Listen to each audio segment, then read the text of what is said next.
সালাম নাজিল হোক, আল্লাহুম্মা সাল্লি আলাইহি আল্লাহুম্মা বারিক আলাইহি। অতঃপর আজকে আমরা আল্লাহর বিরুদ্ধে বা বাক স্বাধীনতার অধিকার রয়েছে যারা মনে করবে তাদের ইসলাম নাই, তারা অন্য ধর্মের পরিচয় দিতে পারে, ইসলাম ধর্মের মুসলিম ধর্মের পরিচয় দিতে পারবে না। যারা আল্লাহর বিরুদ্ধে কোরআনের বিরুদ্ধে কিছু বলাকে বাক স্বাধীনতার অধিকার মনে করবে তাদের ইসলামে থাকার কোনো সুযোগ নেই। ইসলাম ভঙ্গের কারণ, ইসলামের পরিচয়ই সে দিতে পারবে না, এটা অন্যায়, মিথ্যা হবে।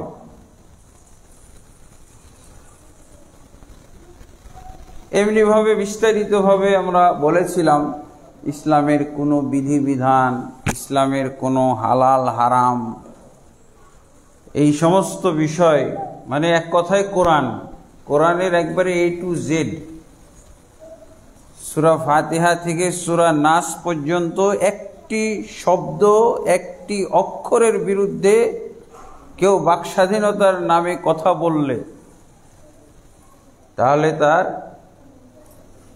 ঈমান থাকবে না, ইসলাম থাকবে না, সে মুসলিম পরিচয় দিতে পারবে না। অথচ আমাদের কাছে এটা খুবই মামুলি ব্যাপার। বাক স্বাধীনতার কথা বলে সব জায়েজ, পেশা এবং নেশার কথা বললে সব জায়েজ হয়ে যাবে।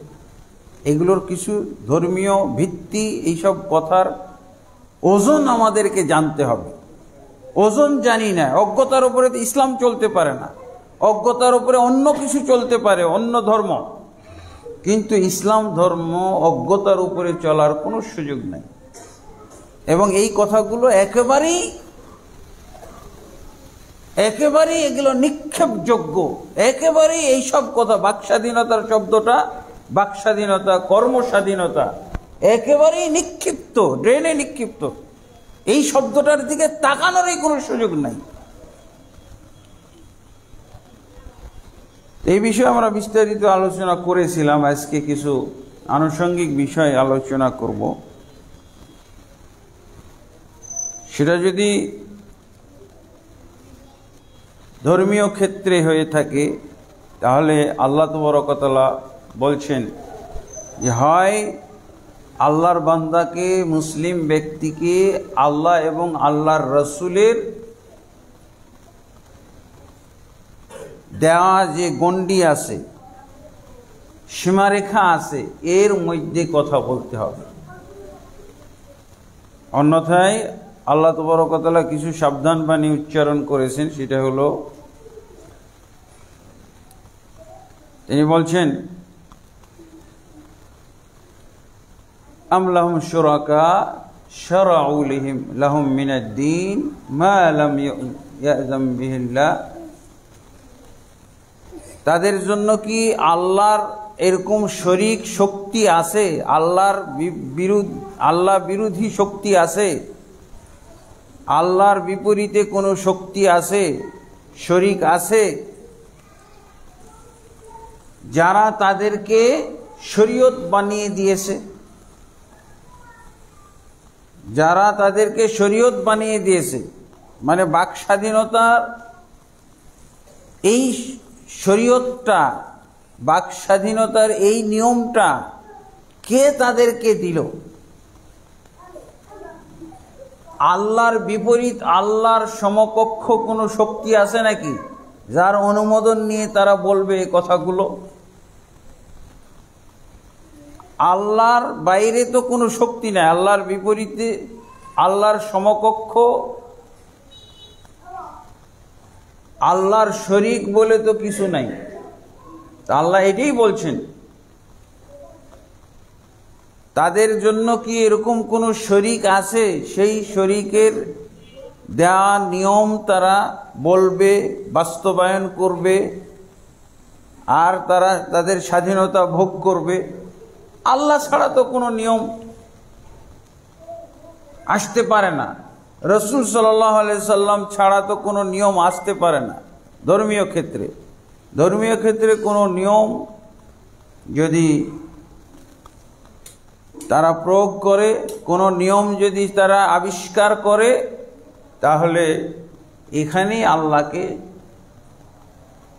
আল্লাহর শরীক বানানো হলো।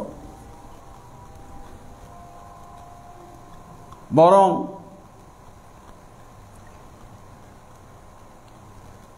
এটা কি বলা হয়, বাক স্বাধীনতার নামে আমরা যা কথা বলবো এগুলো বলা হয় আল্লাহর বিরুদ্ধে কথা বলা, আল্লাহর উপর দিয়ে কথা বলা।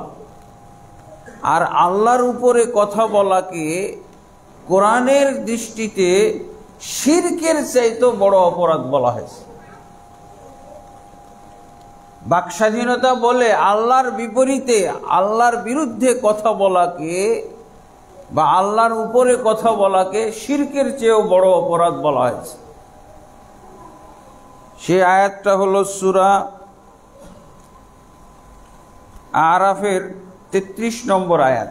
এই আয়াতে তাফসিরে মুফাসসিরগণ বা আলেমগণ, কোরআন বিশেষজ্ঞ, তাফসির বিশেষজ্ঞগণ বলছেন, যেমন এখানে কয়েকটা পাপের সিরিয়াল উল্লেখ করা হয়েছে। 1 নম্বর হলো কুল ইন্নামা হাররামা রাব্বিয়াল ফাওয়াহিশ। হে রাসূল, আপনি বলে দিন যে আমার রব হারাম করে দিয়েছেন ফাওয়াহিশ, মানে অশ্লীলতাকে, মা যাহারা মিনহা ওয়া মা বাতান, যা প্রকাশ্য এবং যা অপ্রকাশ্য। মা যাহারা মানে যা প্রকাশ্য, আর যা অপ্রকাশ্য। যা প্রকাশ্য মানে ঘটে থাকে, মানুষ প্রকাশ্যভাবে দেখা যায় যে মিথ্যা কথা বলতেছে, দেখা যায় যে বেহায়াপনা করতেছে, নারী পুরুষ দেখা যায় যে প্রকাশ্যে মেলামেশা করতেছে, সংমিশ্রণ হচ্ছে। দেখা যায় যে আল্লাহর মূর্তি পূজা হচ্ছে, মূর্তি পূজা, দেবদেবী পূজা হচ্ছে, কবর পূজা হচ্ছে।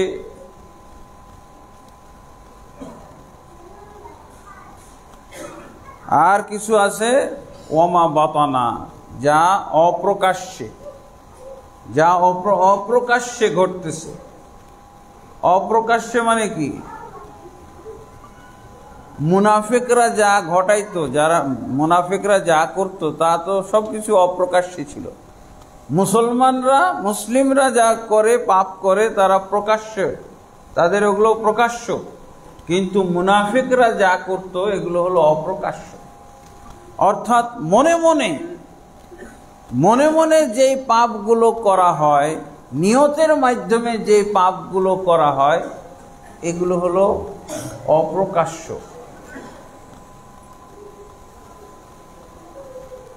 এটা তো আল্লাহ ছাড়া কেউ বলতে পারবে না, তাই না? মা যাহারা মিনহা ওয়া মা বাতান, যে অশ্লীল কাজ, পাপ কাজ, কবিরা গুনাহ, যেগুলো প্রকাশ্যভাবে মানুষ ঘটায় আর যেগুলো অপ্রকাশ্যভাবে করে থাকে। আপনি অন্তরের মধ্যে এমন কিছু যেগুলোকে আমরাজুল কুলুব বলা হয়, অন্তরের রোগ। অন্তরের রোগ কি থাকে? মারাত্মক। প্রত্যেকটা অন্তরের রোগের মধ্যে বসে শিরকও থাকতে পারে, কুফরিও থাকতে পারে, মুনাফিকই থাকতে পারে। তো যত রকমের পাপ কাজ আছে, সেটা প্রকাশ্য হোক আর অপ্রকাশ্য হোক, এগুলো সব আল্লাহ হারাম করে দিয়েছেন। ওয়াল বাগিয়া বিগাইরিল হক, ওয়াল বাগিয়া মানে বিরুদ্ধাচরণ, একজনের প্রতি অন্যায় করা। একজনের প্রতি একজন আর একজনের প্রতি অন্যায় করতেছে, মারতেছে, তাকে হত্যা করতেছে, তাকে গালিগালাজ করতেছে, তাকে কষ্ট দিচ্ছে, তার সম্পদ আত্মসাৎ করে ফেলছে। এগুলো হলো বিরুদ্ধাচরণ। তার জমি দখল করে ফেলতেছে, জমি দখল করতেছে, দেশ দখল করে ফেলতেছে।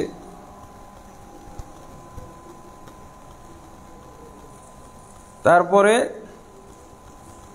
এরপরে হলো আল্লাহ বলছেন ওয়ান তুশরিকু বিল্লাহি, এরপরে আল্লাহর সাথে শিরক করা, এটাও হারাম।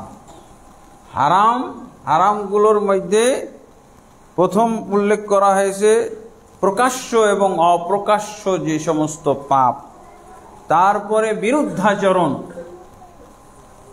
ঊর্ধ্বত্ব পোষণ করা, এরপরে হলো তৃতীয় পর্যায়ে বলছে ওয়ান তুশরিকু বিল্লাহ, আল্লাহর সাথে শিরক করা, আল্লাহর সাথে শিরক করা। এবং এটা বিশেষভাবে উল্লেখ করা হয়েছে, আল্লাহর সাথে শিরক করাটা বিশেষভাবে উল্লেখ করা হয়েছে। আর এই পাপগুলো আল্লাহর আগে যেই পাপগুলোর কথা উল্লেখ করা হয়েছে এগুলো আল্লাহর সাথে হইতে পারে, আর মানুষ মানুষের সাথেও করতে পারে, মানুষ মানুষের বিরুদ্ধেও করতে পারে, কিন্তু শিরকটা হলো আল্লাহর সাথে খাস, আল্লাহর সাথে সম্পর্কযুক্ত। যেমন আল্লাহকে বাদ দিয়ে বিভিন্ন দেব দেবীর পূজা করা, মূর্তির পূজা করা, কবর মাজারের পূজা করা, কবর মাজারের পূজা করা, জিন্দা মৃত ওলি দরবেশ ল্যাংটা ফকিরের পূজা করা, এগুলো সব শিরকের অন্তর্ভুক্ত। তারপরে ইবাদতের ক্ষেত্রে শিরক করা, ইবাদতের ক্ষেত্রে শিরক করা, যেমন আমি সালাত পড়ছি দেখানোর জন্য, আমি হজ করতেছি দেখানোর জন্য, আমার নিয়ত হলো দেখানোর জন্য, আমি এলেম অর্জন করতেছি আলেম খ্যাতি পাওয়ার জন্যে, ইসলামী চিন্তাবিদ, বড় মুফতি, বড় হুজুর হওয়ার জন্য, এগুলো হলো অন্তরের ভিতরে থাকে। আর এই যত রকমের শিরক আছে, এই শিরকগুলো হলো সবই হারাম এবং অবৈধ। এই ব্যাপারে আল্লাহর পক্ষ থেকে কোনো বৈধতার দলিল আসে নাই, আল্লাহ নাজিল করে নাই। এই জন্য আল্লাহ বলছেন মালাম ইউনাজ্জিল বিহি সুলতানা, যে ব্যাপারে আল্লাহ কোনো দলিল প্রমাণ উল্লেখ করেননি, বৈধতার কোনো দলিল প্রমাণ নেই,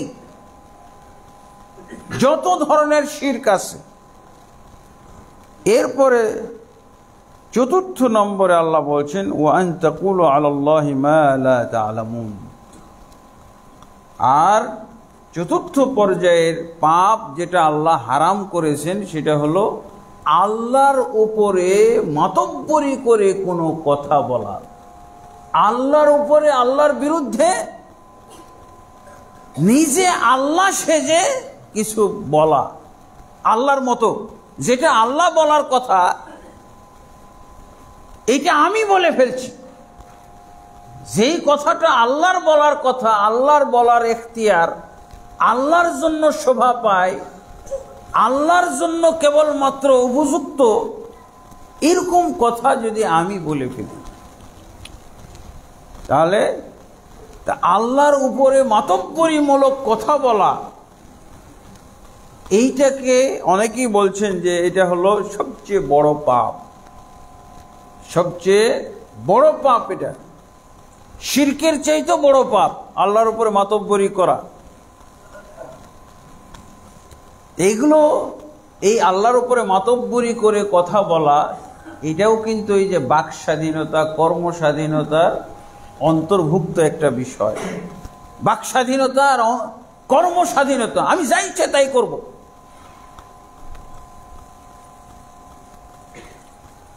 তা খাও দাও ফুর্তি করো, মানে কোনো নিয়ম নাই, কোনো কানুন নাই, কোনো হালাল হারাম নাই, কোনো বিধিবিধান নাই, কোনো শরীয়ত নাই, যা মন চাইবে তাই। এইটাকে বলা হয়েছে শিরকের চাইতে বড় পাপ। শিরকের মধ্যে কি পাওয়া যায়? আল্লাহকেও মানি, অন্যকেও মানি, আল্লাহকেও মানি, অন্যকেও মানি। এই যে আবু জাহাল, আবু লাহাবরা কি করত? আল্লাহকেও মানত এবং তারা মূর্তিদেরকেও মানত, দেবদেবী এবং অলি আউলিয়াদেরকেও মানত। দুই কাজই করতো, এটা হলো শিরক। আর আপনি আল্লাহ সেজে গিয়ে একটা কথা বলে ফেলা, এটা তো মারাত্মক কথা। আল্লাহর দায়িত্ব আপনি পালন করে ফেলবেন, আল্লাহকে কথা না বলতে দিয়ে আল্লাহর নিয়মের অপেক্ষা না করে আপনি একটা কিছু বলে ফেললেন। এইটার একটা আমরা প্রশস্ত ময়দান তৈরি করে ফেলেছি। এই আল্লাহর উপরে মাতব্বরিমূলক কথা বলা, এই যে এই পাপটাকে, যেটাকে শিরকের চেয়ে তো মারাত্মক বলা হয়, এইটারই ময়দান হলো বাক স্বাধীনতার নামে যা কিছু আমরা পাই, কর্ম স্বাধীনতার নামে আমরা যা কিছু পাই, এটাই হলো সেই পাপ। এই পাপ কোরআনের সূরা আরাফের এই যে 33 নম্বর আয়াতের শেষের যে পাপটা, চতুর্থ পাপ, এই চতুর্থ পাপের কথা অনেকেই বলছেন যে এটা শিরকের চেয়েও বড় পাপ, আল্লাহর উপরে মাতব্বরি করে কথা বলা। আর আমরা এটাকে কি বলি? যে এটা আমার স্বাধীনতা। এই তোমাকে স্বাধীনতাটা কে দিল? ইবলিস ছাড়া কেউ দিয়েছে? শয়তান ইবলিস ছাড়া বাক স্বাধীনতার কথা কে বলে? কোন কোরআনের আয়াত দিয়ে তুমি বাক স্বাধীনতার পাইছো? বাক স্বাধীনতা, কর্ম স্বাধীনতা। কর্ম স্বাধীনতার আমি একটা নোংরামি একটা উদাহরণ উল্লেখ করেছিলাম গত জুমার খুতবায়।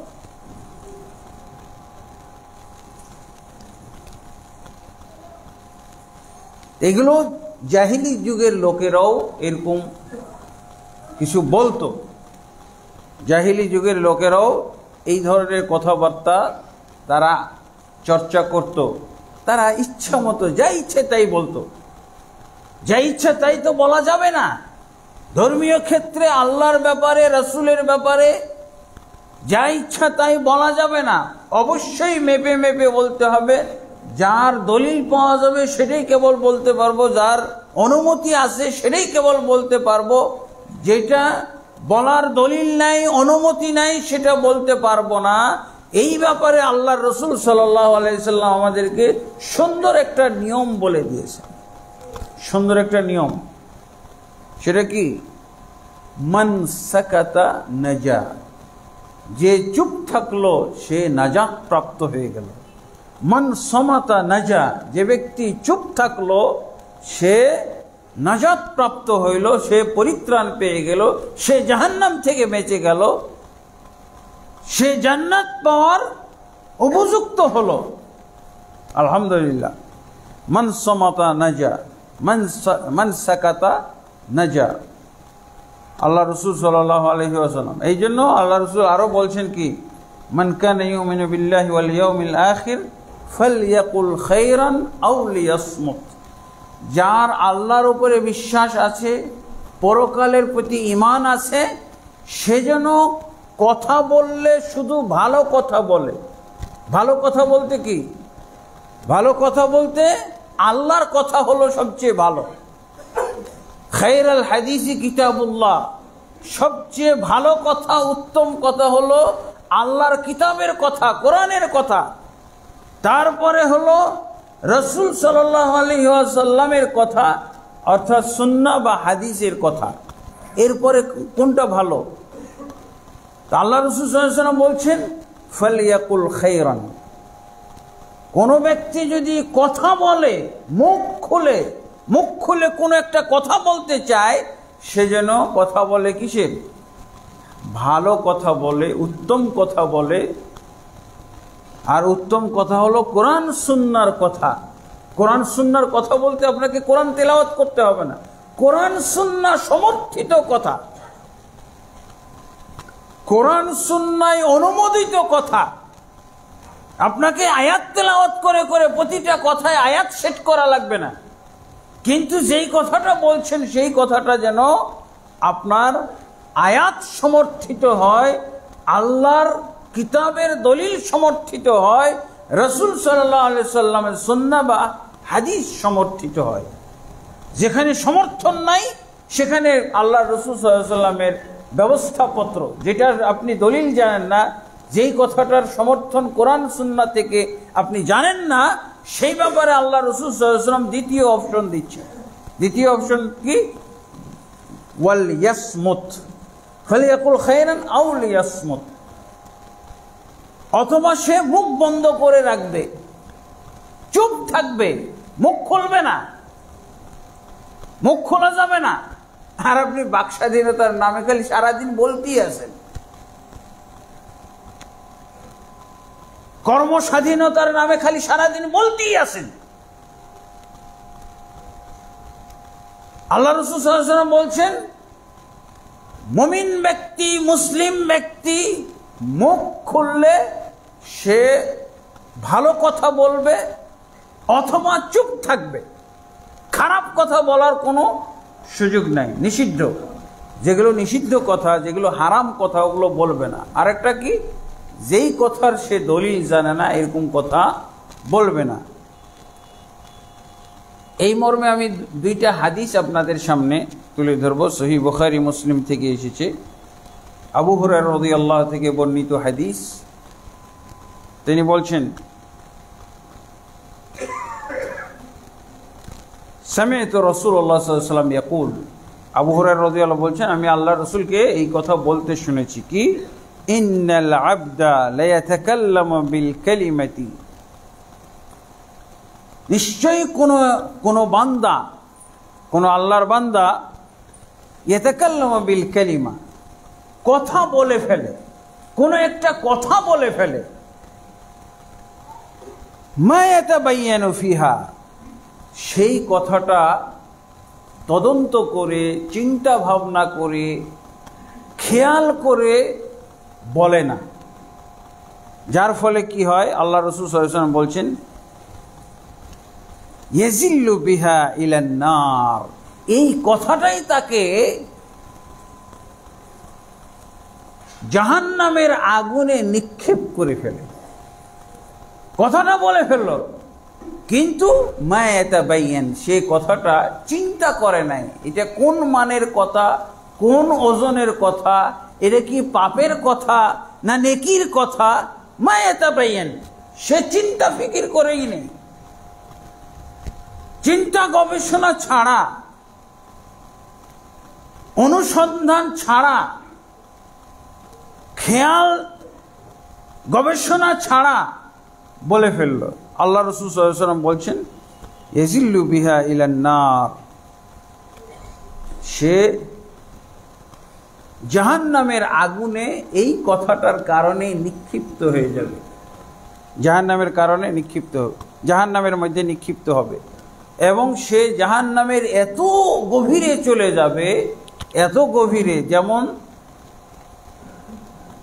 আসমান জমিনের মাঝে দূরত্ব আছে, অথবা পূর্ব এবং পশ্চিমের মাঝে যেমন দূরত্ব, এইরকম ভাবে এত দূরত্বে সে চলে যায়, জাহান্নামে নিক্ষিপ্ত হয়ে এত দূরত্বে সে চলে যায়। তার মানে কত দূরত্বে? জান্নাত থেকে এত দূরত্বে সে চলে যায়, যেমন ভাবে পূর্ব এবং পশ্চিমের মধ্যে দূরত্ব, পূর্ব পশ্চিমের একবারে শেষ সীমানা, এত দূরত্বে সে নিক্ষিপ্ত হয় জাহান্নামে। মানে জান্নাত থেকে সে এত দূরে সরে, এবং জাহান্নামে সে এমনভাবে নিক্ষিপ্ত হয়। কোন কথাগুলো? যেই কথাগুলো সে না জেনেই বলেছে, না বুঝে বলে ফেলেছে, এর মধ্যে এমন কথা থেকে যায়, কারণ ও তো শরীয়তের মিজান দ্বারা, শরীয়তের বা কোরআন সুন্নাহর মাপকাঠি দ্বারা মাপে নাই, মুখে এসেছে বলে দিয়েছে, মুখে যা আসে বলে দেয়। আল্লাহ রাসূল সাল্লাল্লাহু আলাইহি ওয়াসাল্লাম এই যে মুখে যা আসে বলে দেয়, এই বাক্যটার আল্লাহ রাসূল সাল্লাল্লাহু আলাইহি ওয়াসাল্লাম পরিণাম কি বলছেন? যে সে এই বাক্যটা, একটা বাক্যের কারণে, একটা বাক্যটা এমন হইতে পারে, যদি কাউল আলাল্লাহ হয়ে যায়, আল্লাহর উপরে মাতব্বরিমূলক কথাটা হয়ে যায়, তাহলে কি হবে? সে পূর্ব এবং পশ্চিমের মধ্যে যে ব্যবধান, এইরকম ব্যবধানে সে জাহান্নামে নিক্ষিপ্ত হবে। মানে জান্নাতের কোনো লেশ খেস পর্যন্ত সে পাবে না, কোনো সন্ধান থাকবে না।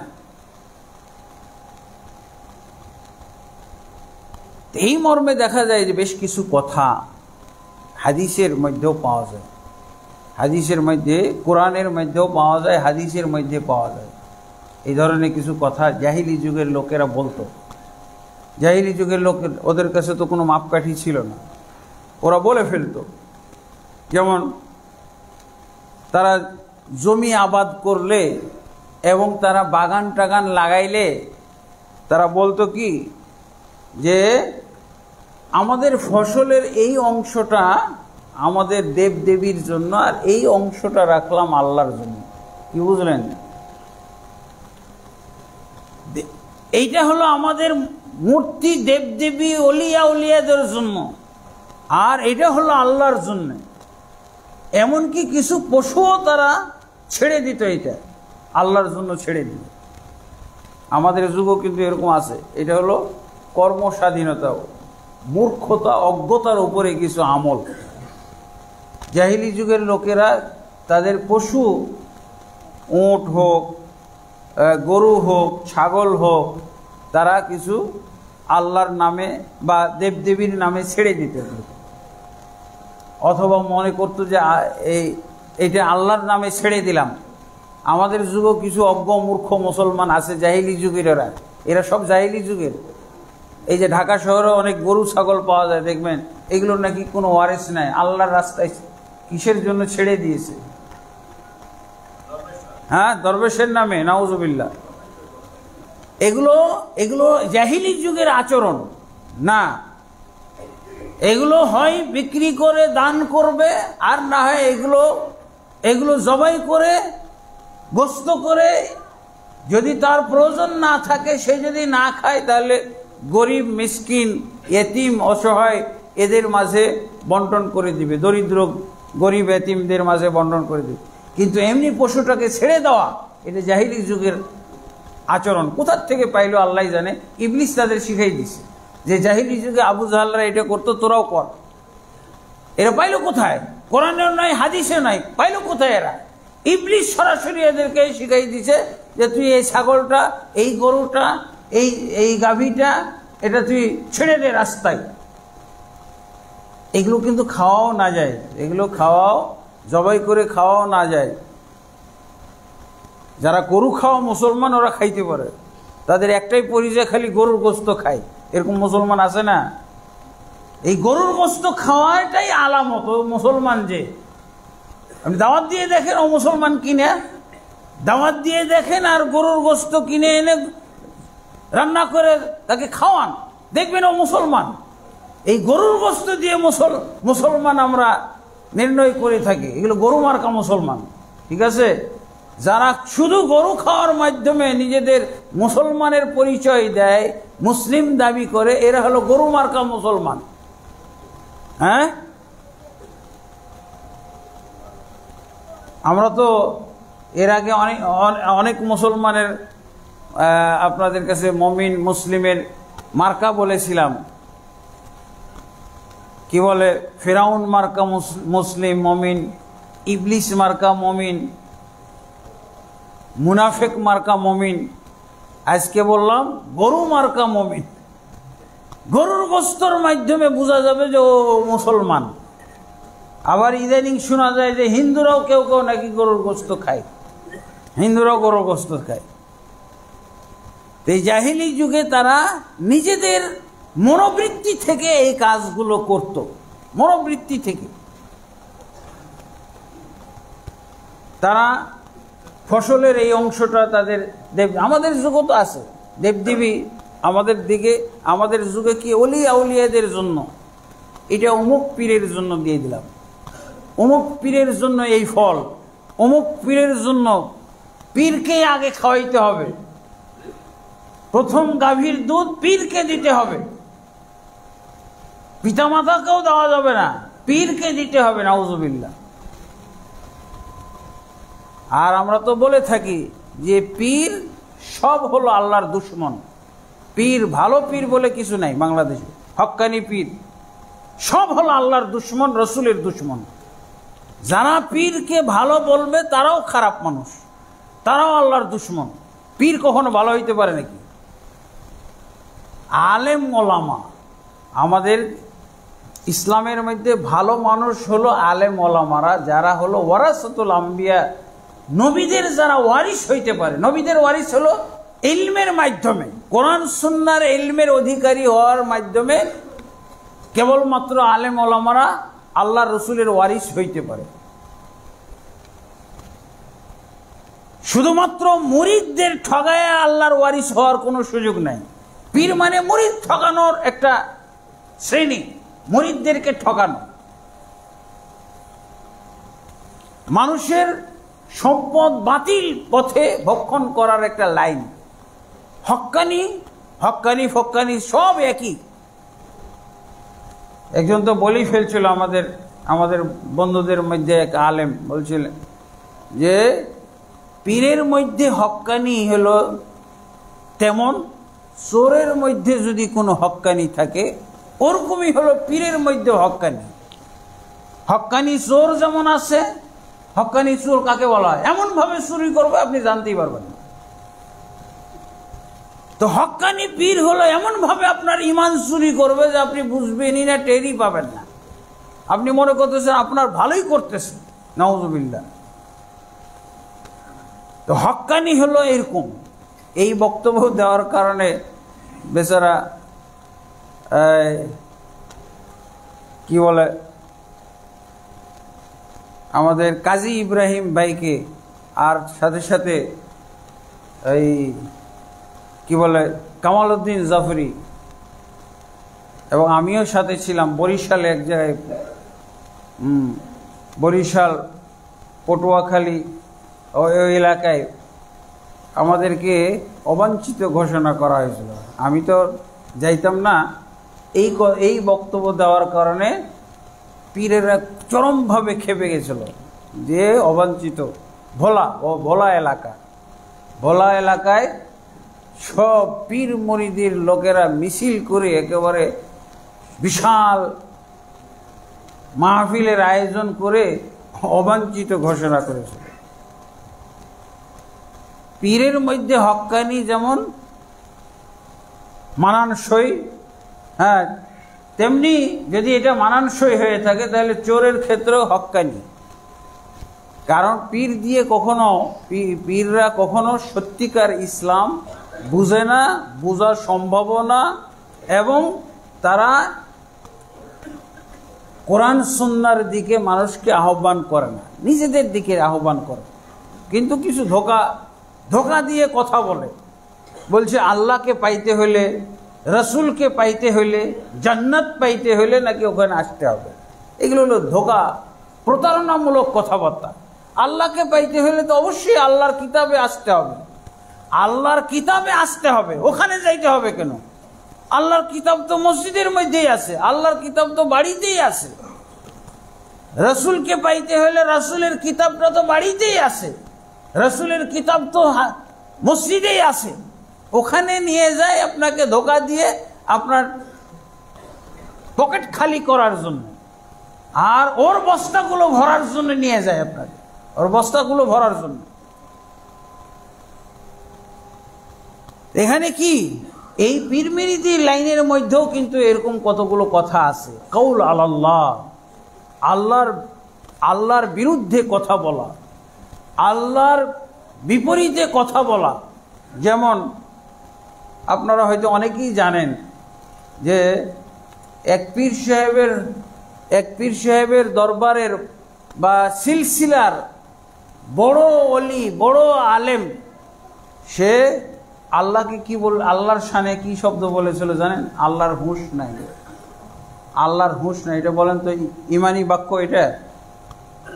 আল্লাহর হুঁশ নাই, এই কথাটা বলা এটা পীরদের মুখ দিয়ে বের হওয়া। আবার এটাকে পীররা ওই যে 27খানা কিতাব পড়ার জন্য ডাকে না, দাদা হুজুরের 27খানা কিতাব পড়ার জন্য ডাকে না, কখনো কোরআন পড়ার জন্য এইভাবে ডাকে না। যেভাবে দাদা হুজুরের 27খানা কিতাব পড়ার জন্য দাওয়াত দেওয়া হয়, ডাকা হয়, মানুষকে আহ্বান করা হয়, এই কিতাবগুলোর মধ্যেই আছে কি? আল্লাহর হুঁশ নাই, আন্দাজ নাই। আল্লাহর তো হুঁশ নাই বা আন্দাজ নাই, নাউজুবিল্লাহ। কিতাবটার নাম কি? বেদে মারে। এই তো মুখস্থ তো আছে, ওয়াজ তো আপনাদের জানাই আছে। বেদে মারেফতের মধ্যে তারা লিখছে, এটা হলো সংক্ষিপ্ত একটা কথা, কিচ্ছাটা তো আরো জঘন্য, পুরা কিচ্ছাটা তো আরো জঘন্য, ইমানই ধ্বংস হয়ে যাবে আপনার কিচ্ছাটা পুরা বললে। আল্লাহর আন্দাজ নাই, আল্লাহর হুঁশ নাই, এই কথাটা কোনো মুসলমান বলতে পারে? ওলি আল্লাহ বলতে পারে? কারো মুখ দিয়ে যদি বের হয়, ও কি ওলি আল্লাহ না ওলি শয়তান? শয়তানের ওলি। নাউজুবিল্লাহ। আর কয়েকদিন আগে শুনলাম, কয়েকদিন আগে এক পীর একটা ঘটনা বলতেছে, নাউজুবিল্লাহ। আমার এখানেও আমি সেভ করে রাখছি আমার মোবাইলে। এই দাজ্জাল, এই মুরতাদ, এই কাফের পীর কি বলতেছে, কাফের মুরতাদ পীর কি বলছে? বলতেছে যে একজন খ্রিস্টান আর একজন মুসলমানের ঝগড়া লাগছে, বিতর্ক, ডিবেট হচ্ছে। কিসের? খ্রিস্টান বলতেছে আমাদের নবী ঈসা বেশি কামেল বা ঈসা বেশি উত্তম, কারণ কি উনি মরা মানুষকে জীবিত করতেন, মরা মানুষকে জীবিত করতেন। তোমাদের নবী মরা মানুষকে জীবিত করছে দেখাও।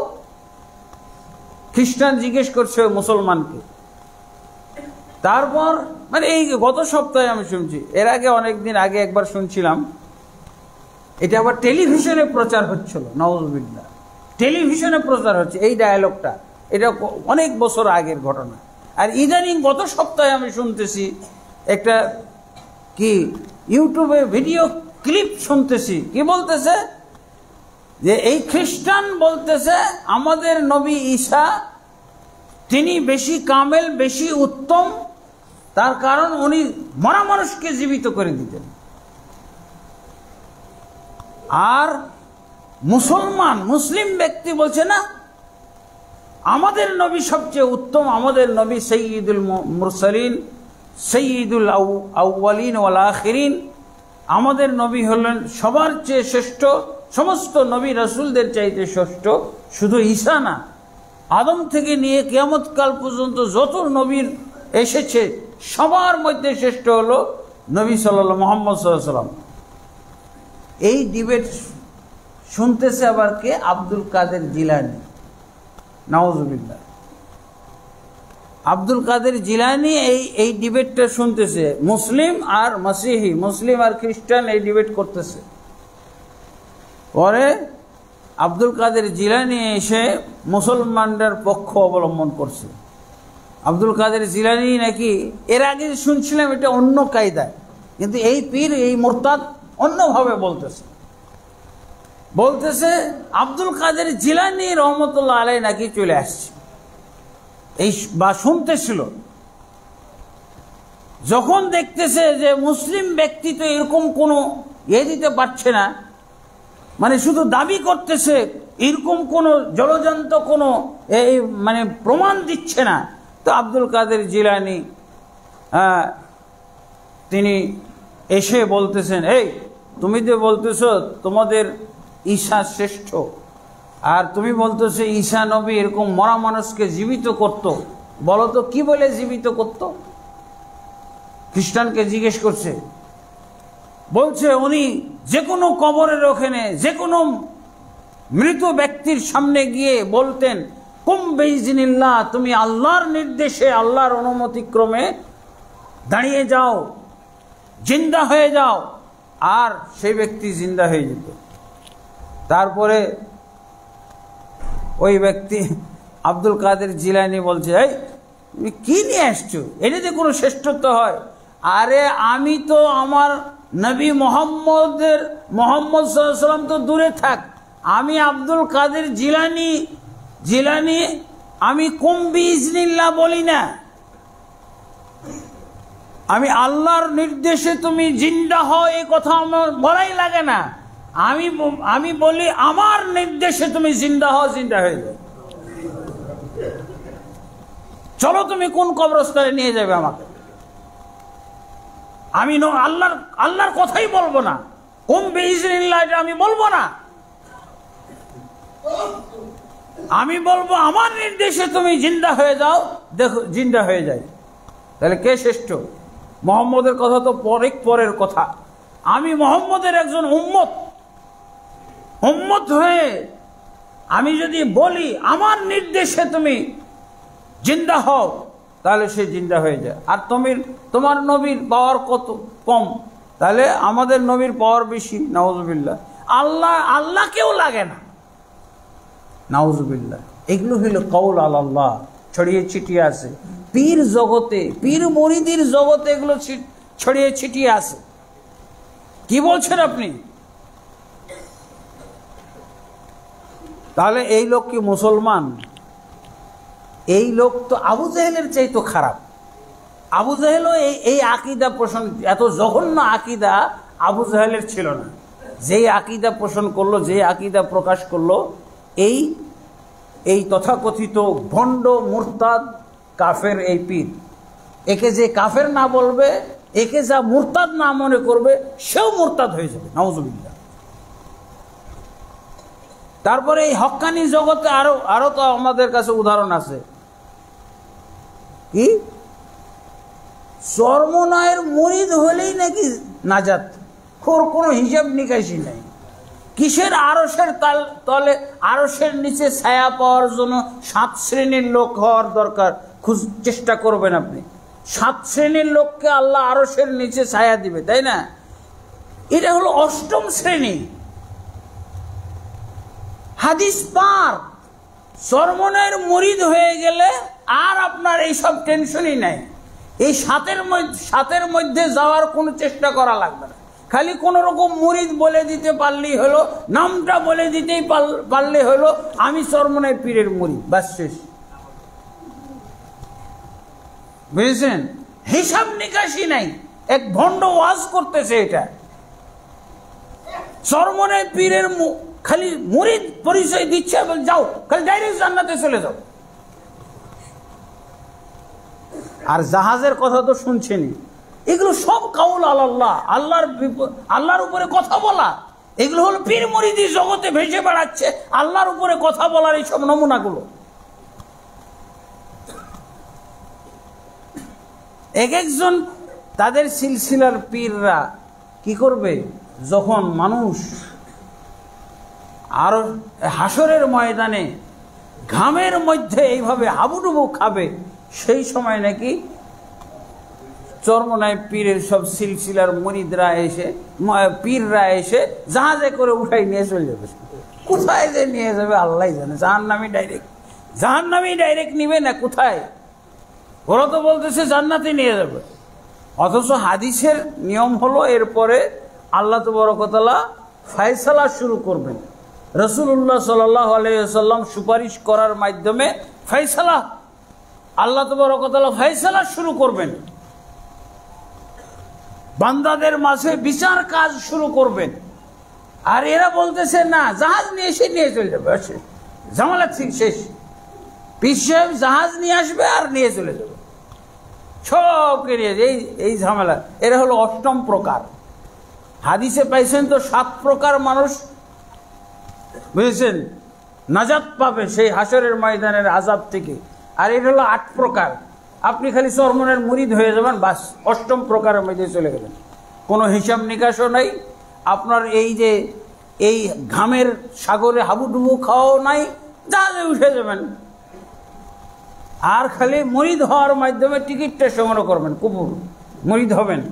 বাৎসরিক মাহফিল চলে গেছে নাকি, টাকা পয়সা নিয়ে মাহফিলে গিয়ে মুরিদ হয়ে চলে আসবেন, বাস। এত সহজ জান্নাত। অথচ রাসূলুল্লাহ সাল্লাল্লাহু আলাইহি সাল্লাম তার মেয়ে ফাতেমাকে কি বলছে, ইয়া ফাতিমাতু বিনতা মুহাম্মদ, হে মুহাম্মদের মেয়ে ফাতেমা, আনকিজি নাফসাকি মিনান নার ফাইন্নী লা উগনি আনকি মিনাল্লাহি শাইআ। হে মুহাম্মদের মেয়ে ফাতেমা, তুমি জাহান্নাম থেকে বাঁচার ব্যবস্থাটা দুনিয়াতেই করে নাও। ইশতারি নাফসাকি মিনান নার, তুমি জাহান্নামের আগুন থেকে নিজেকে কিনে নাও। বাঁচার ব্যবস্থা করে নাও। ফাইন্নী লা উগনি আনকি মিনাল্লাহি শাইআ, কারণ কিয়ামতের দিন হাসরের ময়দানে যদি তুমি আল্লাহর কাঠগড়ায় পাকড়াও হয়ে যাও, তোমার নেকির দৌড় যদি কমে যায়, লা উগনি আনকি মিনাল্লাহি শাইআ, আমি তোমার কোনো উপকার করতে পারবো না। কোনো উপকার করতে পারবে? কোন? আল্লাহ রসুল স্পষ্ট জানিয়ে দেন, সহিহ মুসলিম শরীফের হাদিস। অথচ এই হাদিসগুলোকে তারা কি করেছে? পীর মুরিদির আবর্জনায় ঢেকে দিয়েছে, ধামাচাপা দিয়ে এইসব বাজে, এইসব ভণ্ডামি কথাবার্তাগুলো বলে বেড়াচ্ছে। কাউল আল্লাহ, কোথায় পাইলেন আপনি এই হাদিস? আল্লাহ কোথায় আপনাকে এই ক্ষমতা দিলেন, এই অধিকার দিলেন যে আপনি আপনার মুরিদরাকে নিয়ে চলে যাবেন? কাউল আল্লাহ, এটা হলো আল্লাহর বিপরীতে, আল্লাহর উপরে মাতব্বরিমূলক কথাবার্তা। এগুলো কোরআন সুন্নাহর মাপকাঠির বাইরে কথাবার্তা। এই তো কোরআন সুন্নাহর মাপকাঠি। আল্লাহ রাসূল সাল্লাল্লাহু আলাইহি ওয়াসাল্লাম বলছেন যে ফাতেমারও কোনো নাজাত হবে না, ফাতেমাও সেদিন পরিত্রাণ পাবে না যদি তার জাহান্নাম থেকে নাজাত পাওয়ার মতো আমল না থাকে। তারপরে তো নিয়ম বলে দেওয়া হয়েছে হাদিসের মধ্যে, সহিহ মুসলিমের হাদিস, মান বাত্তা আমালুহু লাম ইউসরি বিহি নাসাবুহু, যার আমলের দৌড় কমে যাবে সেদিন তার বংশমর্যাদা কোনোই কাজে আসবে না। যার আমলের দৌড় থাকবে না, যার ঈমান আমল থাকবে না, তার বংশমর্যাদা তাকে মোটেও অগ্রসর করতে পারবে না, মোটেও আগিয়ে দিতে পারবে না, মোটেও কোনো উপকার পাবে না। বংশমর্যাদা, ফাতেমার মতো বংশমর্যাদা কারো আছে? মুহাম্মদের মেয়ে ফাতেমা সাল্লাল্লাহু আলাইহি ওয়াসাল্লাম, তার চেয়ে বংশমর্যাদা কার আছে? আল্লাহ রাসূল সাল্লাল্লাহু আলাইহি ওয়াসাল্লাম একবারে নিয়ম বলে দিচ্ছেন, মান বাত্তা আমালুহু লাম ইউসরি বিহি নাসাবুহু, যার আমলের দৌড় কম, যার আমলের গতি মন্থর, সে কখনোই কিয়ামতের দিন অগ্রসর হইতে পারবে না, সে নাজাত পাবে না, তার জন্য জাহান্নাম কেউ ঠেকাইতে পারবে না। অথচ এর বিপরীতে আল্লাহ রাসূল সাল্লাল্লাহু আলাইহি ওয়াসাল্লাম বলছেন, ইন্নাল আবদা লা ইয়াতাকাল্লামু বিল কালিমা মিন রিদওয়ানিল্লাহি তাআলা মা ইউলকি লাহা বালান ইয়ারফাউহু আল্লাহু বিহা দারাজাতান। অথচ এক বান্দা আল্লাহর সন্তুষ্টির উপরে এমন কথা বলে ফেলে, আল্লাহর সন্তুষ্টিমূলক এমন কথা মুখ দিয়ে বলে ফেলে, এর মাধ্যমে আল্লাহ তাবারক ওয়া তাআলা খুশি হয়ে যান এবং তার স্তর, তার মর্যাদা অনেক গুণে আল্লাহ তাবারক ওয়া তাআলা বাড়িয়ে দেন এবং তাকে জান্নাতে প্রেরণ করেন। এরকম অনেক খুশির কথাবার্তা, এগুলো আমাদেরকে জানতে হবে কোন কথাগুলো আল্লাহ বেশি খুশি হয়। সবচেয়ে কোন কথায় বেশি খুশি হয়? আফদলুল যিকরি লা ইলাহা ইল্লাল্লাহ, আফদলুদ দুআ আলহামদুলিল্লাহ, সবচেয়ে উত্তম জিকির হলো লা ইলাহা ইল্লাল্লাহ, সবচেয়ে উত্তম দোয়া হলো আলহামদুলিল্লাহ, সবচেয়ে প্রিয় কথা হলো আল্লাহর নিকটে সুবহানাল্লাহি ওয়া বিহামদিহি সুবহানাল্লাহিল আযীম, আল্লাহর কাছে সবচেয়ে প্রিয় এবং মিজানের পাল্লায় সবচেয়ে ভারী কথা এবং মুখ দিয়ে উচ্চারণের দিক দিয়ে অনেক হালকা কথা, সুবহানাল্লাহি ওয়া বিহামদিহি সুবহানাল্লাহিল আযীম। এই যে কোরআন এবং সুন্নাহ ভিত্তিক যে সমস্ত জিকির আজকার আছে, এগুলোর পাশাপাশি আরও কিছু আল্লাহকে সন্তুষ্ট করার জন্য আল্লাহর দ্বীনের দাওয়াতের ক্ষেত্রে রাসূল সাল্লাল্লাহু আলাইহি ওয়াসাল্লামের সুন্নাহকে সমুন্নত রাখার ক্ষেত্রে যদি কথাগুলো বলি, মিকদাদ বিন আসওয়াদ রাদিয়াল্লাহু আনহু আল্লাহ রাসূল সাল্লাল্লাহু আলাইহি ওয়াসাল্লামের উদ্দেশ্যে একটা কথা বলেছিলেন, কি বদরের যুদ্ধের সময়, ইয়া রাসূলুল্লাহ, আপনি যেভাবে ইচ্ছা আমাদেরকে সেভাবে এই যুদ্ধে ব্যবহার করেন, আমরা সেভাবেই রাজি আছি। আপনার সামনে থেকে যুদ্ধ করতে রাজি আছি, আপনার পিছনে থেকে যুদ্ধ করতে রাজি আছি, আমরা আপনার ডানে থেকে যুদ্ধ করব, আপনার বামে থেকে যুদ্ধ করব। আমরা কখনোই ওই বানু ইসরাইলদের মতো কথা বলবো না, যেই বানু ইসরাইলরা মুসা নবীকে বলেছিল, হে মুসা, তুমি এবং তোমার রব গিয়ে যুদ্ধ করো, এই সমস্ত পরাক্রমশালী এইসব সুঠাম দেহি এবং এত শক্তিশালী বাহিনীর বিরুদ্ধে আমরা যুদ্ধ করতে পারবো না, তুমি আর তোমার রব যাও যুদ্ধ করো। আমরা এই কথা বলবো না, আমরা আপনার সামনের যুদ্ধ করব, পিছনে যুদ্ধ করব, ডানে থেকে বামে থেকে যুদ্ধ করব। আল্লাহ রাসূল সাল্লাল্লাহু আলাইহি ওয়াসাল্লাম এত খুশি হয়েছিলেন আর ইবনু মাসউদ রাদিয়াল্লাহু বলছেন খুবই খুশি হয়েছিলেন। আর ইবনু মাসউদ রাদিয়াল্লাহু আনহু বলেছিলেন, আহারে এই কথাটা যদি আমি আব্দুল্লাহ ইবনে মাসউদের মুখ দিয়ে বের হইতো তাহলে দুনিয়া এবং দুনিয়ার মধ্যে যা কিছু আছে সবচেয়ে আমার কাছে প্রিয় হইতো এটা। আল্লাহু আকবার। আল্লাহ এবং আল্লাহর রাসূল এত খুশি হয়েছিল এই কথাটা শুনে মিকদাদ বিন আসওয়াদ রাদিয়াল্লাহু আনহু। আলহামদুলিল্লাহ, এরকম দ্বীনের জন্য, দাওয়াতের জন্য, তাওহীদের জন্য, সহিহ আকীদা প্রচারের জন্য আমরা যে কথাই বলবো সেগুলোই আল্লাহর কাছে মূল্যবান কথা। এগুলোর মাধ্যমে আমরা আল্লাহর সন্তুষ্টি অর্জন করব। ওমান আহসানু কাওলাম মিম্মান দাআ ইলাল্লাহ ওয়া আমিলা সালিহান ওয়া ক্বালা ইন্নানি মিনাল মুসলিমিন। ওই ব্যক্তির চেয়ে উত্তম কথা কার হইতে পারে যে ব্যক্তি আল্লাহর দিকে দাওয়াত দেয়, আল্লাহর পথে মানুষকে দাওয়াত দেয়, দ্বীনের দিকে, তাওহীদের দিকে, সহিহ আকীদার দিকে, রাসূলের সুন্নাহর দিকে দাওয়াত দেয়। এই ব্যক্তির চেয়ে উত্তম কথা আর কারো হইতেই পারে না। ওয়া ক্বালা ইন্নানি মিনাল মুসলিমিন, এবং বলে আমি মুসলমানদের অন্তর্ভুক্ত। আলহামদুলিল্লাহ, আল্লাহ তাবারক ওয়া তাআলা আমাদের সকলকে যেন মেপে মেপে উত্তম কথা এবং দ্বীনের সাহায্যকারী কথা, দ্বীনের জন্য উপকারী কথা, ঈমানি কথা যেন আমাদেরকে আল্লাহ তাবারক ওয়া তাআলা বলার তৌফিক দান করেন। বাক স্বাধীনতার নামে উল্টাপাল্টা শিরকি, কুফরি এবং বেদাতি কথাবার্তার আমরা যেন বলার সুযোগ গ্রহণ না করি। আল্লাহ তাবারক ওয়া তাআলা তৌফিক দান করুন। আল্লাহুম্মা আমিন।